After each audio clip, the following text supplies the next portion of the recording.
साथियों, स्वागत है आप सभी का आरबीएससी हिंदी ज्ञान के इस भाग में। आज हम एनसीईआरटी कक्षा 10 के अंतर्गत लेखक रामवृक्ष बेनीपुरी द्वारा रचित रेखा चित्र बाल गोविंद भगत के प्रश्नों का अध्ययन करेंगे, जो इस प्रकार है। प्रश्न 1, खेती बाड़ी से जुड़े गृहस्थ बाल गोविंद भगत अपनी किन चारित्रिक विशेषताओं के कारण साधु कहलाते थे? बाल गोविंद भगत खेती बाड़ी करते थे और अपने परिवार की देखभाल भी करते थे। साधु के स्वभाव में पाया जाने वाला परोपकार, हितैषी स्वभाव, जन कल्याण की भावना उनके हृदय में विद्यमान थी। वे संत कबीर को अपना साहब मानते थे और उन्हीं के आचरणों पर चलते हुए अपना जीवन व्यतीत करते थे। उनका व्यवहार कड़ा था तथा कभी असत्य नहीं बोलते थे। किसी अन्य की वस्तु को उसकी आज्ञा के बिना व्यवहार में लाना उन्हें नहीं सुहाता था। अपने इन नियमों का वे कड़ाई से पालन करते थे। इस कारण लोगों को आश्चर्य भी होता था। इन गुणों के कारण बाल गोविंद भगत साधु स्वभाव के थे। प्रश्न 2, भगत के पुत्रवधू उन्हें अकेले क्यों नहीं छोड़ना चाहती थी?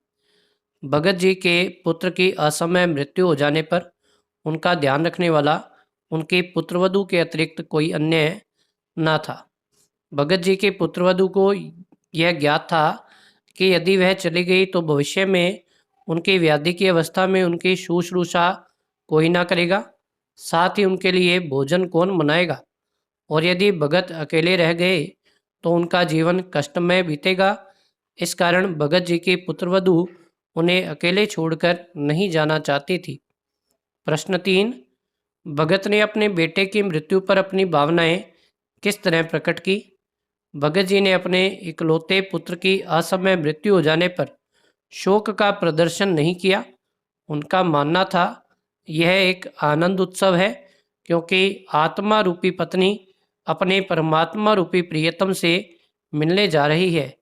इस अवसर पर उन्होंने अपने पुत्र की मृतदेह पर फूल बिखेर दिए तथा उसके सिराहने एक दीपक जलाकर कबीर के दोहे गाने लगे।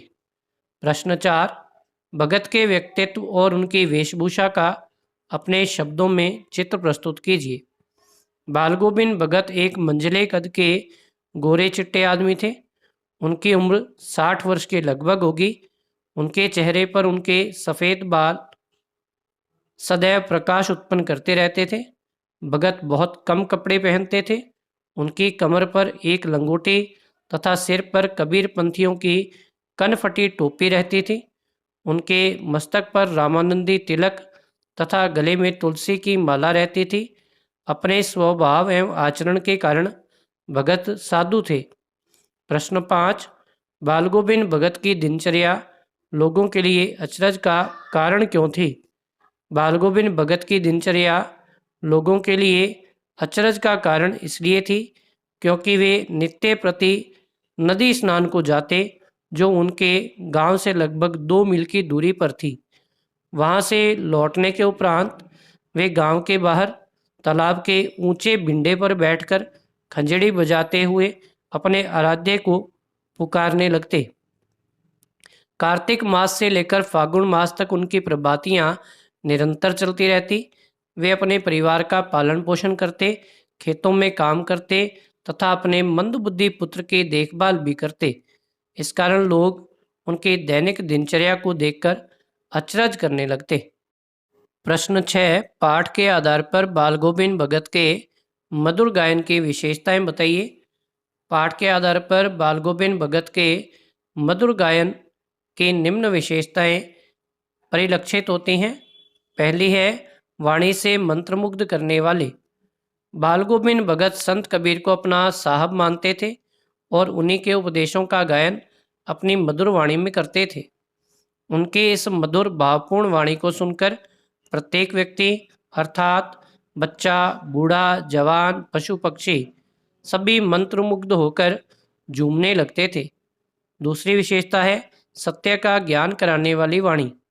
कबीर के उपदेशों का गायन करते हुए बाल गोविंद भगत की वाणी भी सभी को सत्य का ज्ञान कराती है। अपने पुत्र की असमय मृत्यु हो जाने पर वे आत्मा परमात्मा के माध्यम से जीवन के वास्तविक सत्य का ज्ञान कराते हैं।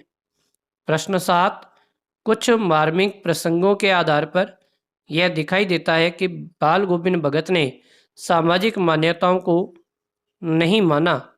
पाठ के आधार पर उन प्रसंगों को लिखिए। बाल गोविंद भगत अपने पुत्र की असमय मृत्यु हो जाने पर समाज की प्रचलित सामाजिक मान्यताओं को स्वीकार नहीं करते। इस अवसर पर वे शोक के रूप में स्वीकार नहीं करते, बल्कि इसे एक आत्मा परमात्मा के मिलन का शुभ अवसर बताते हैं। हमारे समाज में जिस प्रकार यह प्रचलित मान्यता है कि मृतदेह को केवल पुरुष ही अंतिम आहुति देने का अधिकारी है, इस प्रचलित मान्यता का विरोध करते हुए वे अपनी पुत्रवधू से पुत्र की चिता को अंतिम आहुति दिलाते हैं। भगत अपनी पुत्रवधू के पुनर्विवाह के संबंध में सोचते हुए उसे उसके भाई के साथ भेजते हुए पुनर्विवाह का आदेश देते हैं। इस प्रकार भगत समाज की प्रचलित मान्यताओं को नहीं मानते हैं। प्रश्न 8, धान की रोपाई के समय समूचे माहौल को भगत की स्वर लहरियां किस प्रकार चमत्कृत कर देती थी? धान की रोपाई के समय भगत की मधुर स्वर लहरी संपूर्ण परिवेश को चमत्कृत कर देती है। ईश्वर की भक्ति में तल्लीन होकर भगत जब खेतों में कीचड़ से लथपथ होकर जब रोपनी का कार्य करते हैं, तब ऐसा प्रतीत होता है कि जैसे उनकी स्वर लहरियां एक एक शब्द अपने आरोह अवरोह के साथ स्वर्ग और पाताल में प्रविष्ट हो रहा है। इन शब्दों को सुनकर बच्चे झूमने लगते हैं, मेड़ पर खड़ी औरतों के होंठ कांपने लगते हैं, वे स्वयं भी भगत के साथ गुनगुनाने लगती हैं। हलवाहों के पैर स्वर तालों के साथ उठने लगते हैं। इस प्रकार संपूर्ण परिवेश बाल गोविंद के स्वर के साथ चमत्कृत आनंदित हो उठता है।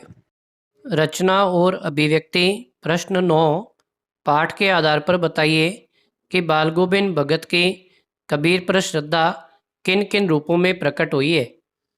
बाल गोविंद भगत कबीर के प्रति पूर्ण श्रद्धा रखते थे। वे संत कबीर को अपना साहब अर्थात स्वामी मानते थे। वे उनके उपदेशों और पदों को गाया करते थे। बाल गोविंद कबीर पंथियों के समान कनफटी टोपी पहनते थे।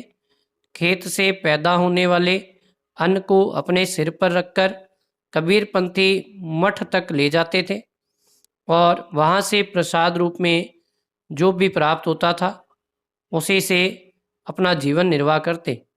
अपने पुत्र की मृत्यु पर वे कबीर के ही पद गाते रहे। इस प्रकार बाल गोविंद की कबीर के प्रति अपार श्रद्धा थी। प्रश्न 10, आपकी दृष्टि में भगत की कबीर पर अपार श्रद्धा के क्या कारण रहे होंगे? बाल गोविंद का स्वभाव कबीर के व्यक्तित्व से मेल खाता था।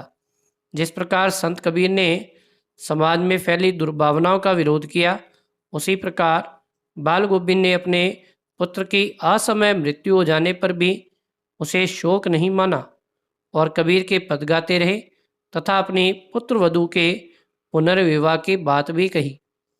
प्रश्न 11, गांव का सामाजिक परिवेश आषाढ़ चढ़ते ही उल्लास से क्यों भर जाता है? वर्षा का आरंभ आषाढ़ के आगमन से होता है। वर्षा के आरंभ होने पर खेतों में रोपनी का कार्य प्रारंभ हो जाता है। ऐसे मनोहर वातावरण में चारों ओर उल्लास, आनंद, प्रसन्नता दिखाई देती है। शीतल पवनों के चलने के कारण भयंकर ग्रीष्मकाल से मुक्ति मिल जाती है। आशा करता हूँ कि लेखक रामवृक्ष बेनीपुरी कृत संस्मरण बाल गोविंद भगत के सभी प्रश्न आप सभी को भलीभांति समझ में आए होंगे। इस प्रकार के महत्वपूर्ण वीडियोस को प्राप्त करने के लिए आप अतिशीघ्र हमारे चैनल को सब्सक्राइब करें तथा बेल आइकन को भी दबाएं ताकि भविष्य में आने वाले सभी वीडियोस आपको अतिशीघ्र प्राप्त हो सकें। धन्यवाद।